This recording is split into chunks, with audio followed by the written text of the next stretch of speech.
दल का वजनी गोरी पूरा कमर हिला के पहरी खाली देह दल का वजनी गोरी पूरा कमर हिला के पहरी खाली देह दल का वजनी गोरी नाच आइलू गोरिया ऑर्केस्ट्रा में कहला जात बाड़ू खाली देह दल का वजनी गोरी पूरा कमर हिला के पहरी खाली देह दल का वजनी गोरी पूरा कमर हिला के पहरी खाली देह दल का वजनी गोरी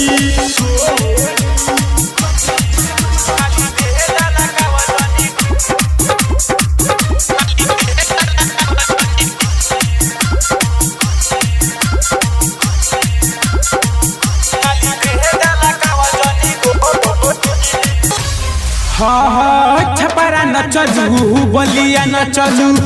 चलू तू गुजरात में यहाँ तो जी के टोला आइल बाड़ू बचबू ना तू रात में बचबू ना तू रात में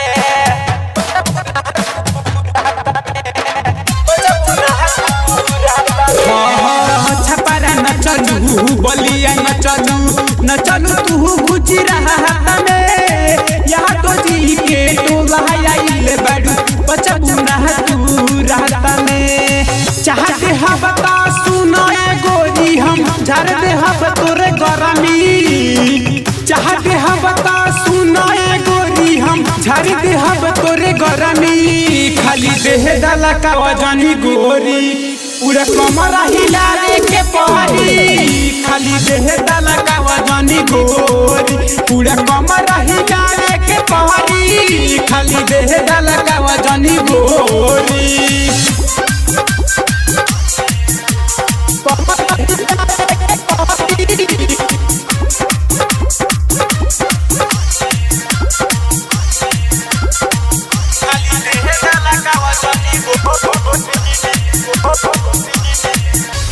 हाँ बिहार के लाल हम ता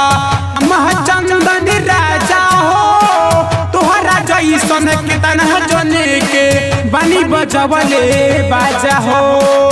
बनी बजवले बाजा हो बाजा हो बाजा हो बनी बजवले बाजा हो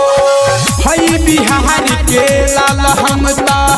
महचंदन राजा हो तोहरा जैसन के तनहा जने के बनी बजवले बाजा हो लिखे गीतिया दीपेंद्र सोनू अजय रूपे सोना छोड़ी लिखे गीतिया दीपेंद्र सोनू अजय भी के सोना छोड़ी खाली देह दल का वजनी गोरी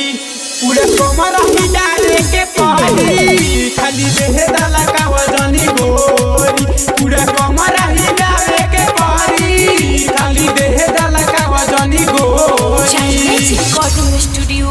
मोटर चौक छावड़ा दाना।